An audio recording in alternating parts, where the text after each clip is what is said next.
অন্তঃস্থল থেকে উৎসারিত সুরের ঝঙ্কার আলোর পথযাত্রী হয়ে মম চিত্তে বয়ে চলেছে অবিরত, জড়িয়ে আছে লহরীর প্রতিটি লতায় পাতায়। হে দিশারি, রবীন্দ্রসঙ্গীতে আপনার বিশুদ্ধ শিক্ষাদান আমাদের কাছে এক অমূল্য সম্পদ। আপনার আশিস পেতে দু হাতে অঞ্জলি দিয়েছি।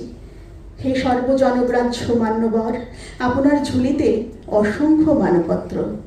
All India Radio, His Master's Voice, Rabindra Bharati society, কোথায় নেই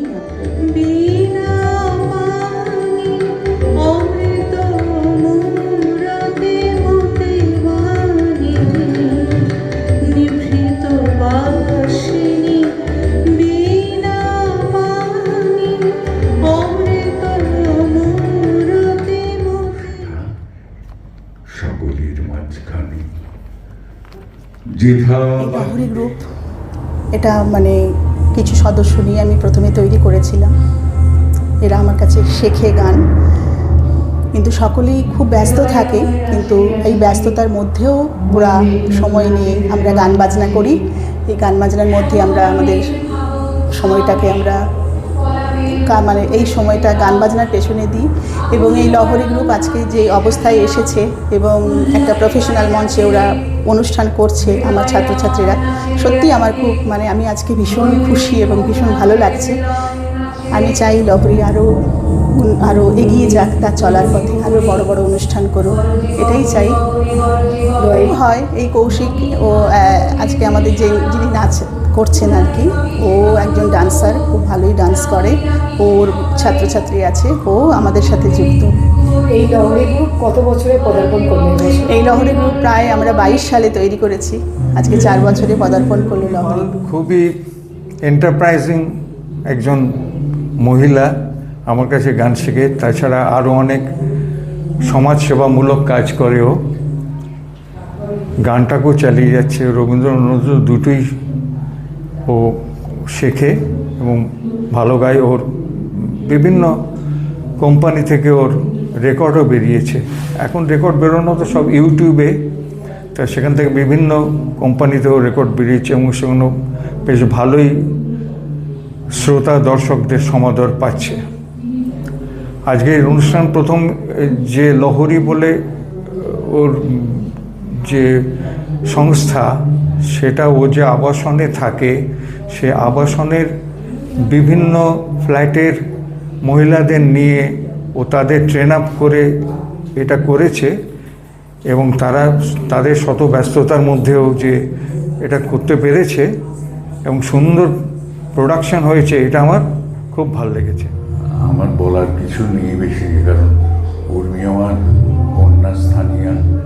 উর্মিকে আমি খোঁচাই সমানে, ভালো করে গানটা গা, ভালো করে এই অনুষ্ঠানটার উদ্যোগটা উর্মির সামনে, কিন্তু বাকি সবটা ওর জন্য, সন্তানের জন্য তো করতেই হয়, সেই জন্যে ভালো হবে, ভালো করতেই হবে, এটাই বল।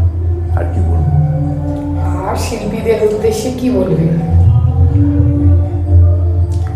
শিল্পীরা আমার মতন যদি হতে পারে, তাহলে হয়তো কোনো একদিন শিল্পী হতে পারবে। কেন আমি নিজেকে শিল্পী বলি না, আমি কবিতার জমিতে আবৃত্তি চাষ করি, আমি চাষ করে যাচ্ছি। কোনো এক দুর্লভ মুহূর্তে হয়তো শিল্পীতে উত্তরণ হবে, সেটা কাল বলবে, আমি তো বলতে পারবো না। অসংখ্য মানুষের ভালোবাসা আমার এই চাষে প্রবৃত্ত করে রেখেছে আজও পর্যন্ত, এইটুকু। ভ্রমি বিস্ময়ে লহরীর যে আয়োজন আজকে রবীন্দ্র নজরুল সন্ধ্যা, এটা আগামীকাল 29শে আগস্ট কাজী নজরুল ইসলামের প্রয়াণ দিবস, তারই প্রাক্কালে এরকম একটা অনুষ্ঠানে একটু গান পরিবেশন করবার সুযোগ, এটা সবসময় একটা বিশেষ ব্যাপার তো নিশ্চয়ই।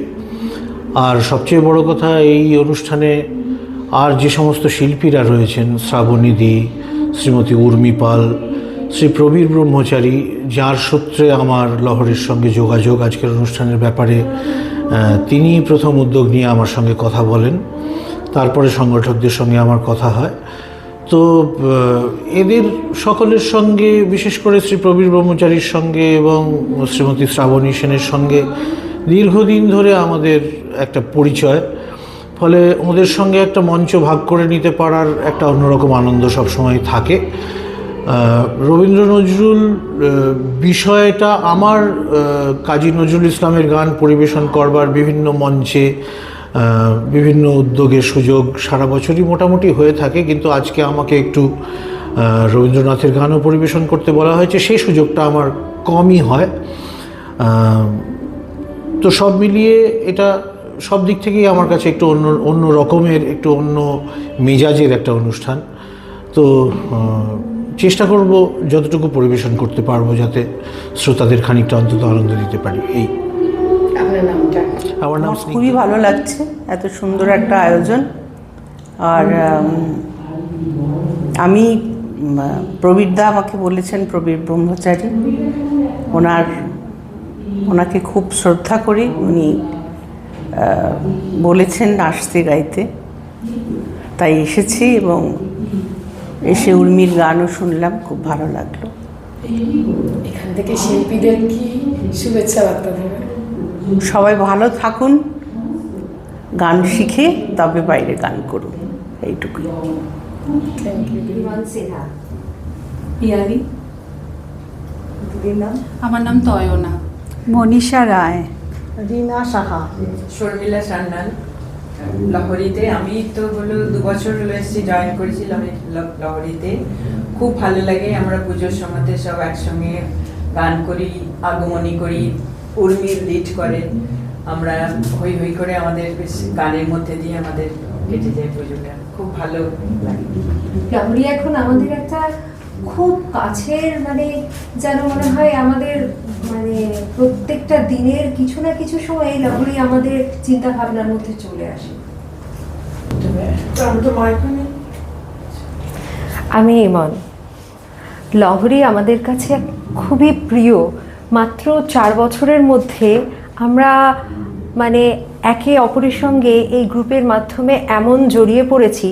উর্মিদি আমাদেরকে যেভাবে মানে সকলকে একদম সেই সুরের মানে তালে বেঁধে রেখেছে আর কি, মানে আমরা খুবই এনজয় করি। আমরা ছোট ছোট রিহার্সালের, শুধু রিহার্সাল নয়, সেটা আমাদের মাঝে মাঝে একদম আমাদের কাছে একদম খোলা হাওয়ার মতো একটা জিনিস। আমরা যখন ক্লান্ত হয়ে ফিরি, যখন কিছু ভালো লাগে না, তখন সেই রিহার্সালগুলোই যেন আমাদের কাছে একটা জীবনের রসদ হয়ে যায়, ভালো লাগার রসদ হয়ে যায়। সকলের মধ্যে একটা দারুণ বন্ধুত্বপূর্ণ সম্পর্ক রয়েছে এবং আজকের অনুষ্ঠানে তো আমরা ভীষণ এনজয় করেছি। আশা করি ভবিষ্যতে আরও এরকম করব। উর্মিদি আমাদেরকে সেই পথে নিশ্চয়ই দিক দেখাবে। ভ্রমি বিস্ময়, আজকের এই প্রোগ্রামের যে লাইনটা, ট্যাগ লাইন, সেটা সত্যি বিস্ময়। উর্মিদি সকলকে নিয়ে এত এগিয়ে চলা, পথ চলা, উর্মিদির সাথে আমার একটা অন্য সম্পর্ক, খুব ভালোবাসার জায়গা আছে। আর উর্মিদি সব সময় আমাদেরকে গাইড করে এবং বিভিন্ন প্রোগ্রামে আমাদের উৎসাহ দেয়। এইভাবেই উর্মিদি আমাদেরকে নিয়ে এগিয়ে চলুক, এটাই আমাদের ইচ্ছে। আমার গান করার পথ মোটামুটি ক্লাস 12-এ থেমে গেল, পড়াশোনা ইত্যাদি করতে করতে কোথায় দিয়ে জীবনও বেরিয়ে গেল, অনেক কিছু হয়ে গেল। বছর 2 আগে উর্মিদির সঙ্গে আমার পরিচয়, আর উর্মিদির হাত ধরে আবার নতুন করে গান গাওয়া উৎসাহ আমি পেয়েছি। উর্মিদি আমাকে প্রচণ্ডভাবে এনকারেজ করেছে এবং করতে থাকে। সেই জন্য এই মানে উর্মিদি না থাকলে হয়তো আমার আবার নতুন করে গান গাওয়া আর কোনো দিন হতো না। তাই জন্য থ্যাংক ইউ উর্মিদি। আর লহরীতে তো যেরকম ইমনদি বললো, আমরা সবাই সব একসঙ্গে একটা ফ্যামিলির মতো করে থাকি। 2023 সালে দিল্লি থেকে যখন কলকাতায় ফেরত এলাম 32 বছর বাদে, তখন আমাকে সুমনা প্রথম, আমি ভাবছিলাম যে একটু আবার গান বাজনায় ফিরে যাই। চাকরি জীবনের শেষে আমি দিল্লি থেকে কলকাতায় ফিরেছি। তা সুমনা আমাকে প্রথমেই লহরীর কথা বলল, সুমনার হাত ধরেই যাওয়া আমার সেখানে গিয়ে। তো আমার এত ভালো লেগেছে, মানে একটা খোলা হাওয়ার মতো, যেন একদমকা খোলা হাওয়া, এত ভালো লাগলো, সকলের সঙ্গে পরিচয় হয়ে, কমিউনিটির আবাসনের অনেকের সঙ্গে পরিচয় হলো, সবাই একসাথে বন্ধুর মতো হয়ে গান গাইলাম, পুজোর সময় গান গাইলাম। মানে এটা আমার জন্য একটা বিরাট আনন্দের বিষয়, খুব বড় আনন্দ। আর সত্যি কথা বলতে কি, এখন ছেলেমেয়েরা কাছে থাকে না, এইটা আমার জন্য একটা অনেক বড় একটা প্রাপ্তি। উর্মিকে আমি সত্যি থ্যাঙ্কস জানাচ্ছি। আমার এই নিঃসঙ্গ জীবনে, চাকরি জীবনের শেষে এসে এই নিঃসঙ্গ জীবনে এই গানের এই চর্চাটা আমার কাছে ভীষণ বড় প্রাপ্তি। আমি ছোটোবেলায় গীতবিতানে গান শিখেছি, আশিস ভট্টাচার্যের কাছে শিখেছি। তো সত্যি উর্মির কাছে এসে আমার ভালো লাগাটা দ্বিগুণ হলো, আবার করে যেন একটা উৎসাহ পেলাম যে আবার গানটা শুরু করতে পারি আমি, সেইটাই। আমি এই লহরী গ্রুপে দীর্ঘ 4 বছর ধরে উর্মির সঙ্গে একসঙ্গে আমরা সবাই মিলে গান করি। আগে আমি পেশায় ডক্টর, কিন্তু এই যে গানের অনুষ্ঠানে মানে করতে খুবই ভালো লাগে এবং এত সুন্দরভাবে সময় কেটে যায়। যতই কাজ থাকুক না কেন, এই গানের সময়টা যেন আমাদের খুব ভালো লাগে এবং আমরা অপেক্ষা করে থাকি কবে আবার আমরা রিহার্সালে বসবো। এবং উর্মির যথেষ্ট অনুপ্রেরণা আছে এবং ও একাই আমাদেরকে মানে ইন্সপায়ার করে পুরো চালিয়ে চলে। আজকের দিনটা তো আরও গুরুত্বপূর্ণ, এত সুন্দর একটা অনুষ্ঠানে আমরা অংশগ্রহণ করেছি। আমি সবার জন্য একটা কথাই বলবো যে গান নিয়েই যেন তোমরা সবাই থাকো। গান এমন একটা জিনিস যে মানুষের নিঃসঙ্গতা এবং জীবনের প্রতিটা অনুভূতিতে কিন্তু সঙ্গীত আমাদের একটা আশ্রয়। তো সেই আশ্রয় নিয়েই তোমরা থাকো, সঙ্গীত কখনো ছাড়বে না, গানটাকে ভালো করে আরও চর্চা করো। লহরী এখন প্রথমেই আমরা যেভাবে শুরু করেছিলাম, এখন কিন্তু লহরী অনেক মানে একটা বেটার পজিশানে, মানে এখন একটা মঞ্চে আমরা উপস্থাপনা করতে গেলে অনেকটা মানে অনেক প্রফেশনাল আমরা হয়ে গেছি। সেটা ওদের পরিশ্রম এবং আমিও যথেষ্ট ওদের পেছনে পরিশ্রম করি, দুটো মিলে একসাথে একটা চেষ্টা করেছি লহরীকে একটা জায়গায় পৌঁছে দেওয়া, এবং মনে হয় আমি সেখানে কিছুটা সাকসেসফুল হয়েছি। কারণ আজকের অনুষ্ঠানে ওদের পরিবেশনা সত্যিই খুব ভালো হয়েছে। আমি চাই লহরী এইভাবেই তার চলার পথে এগিয়ে যাক এবং আরও ভালো ভালো অনুষ্ঠান করুক ভবিষ্যৎ।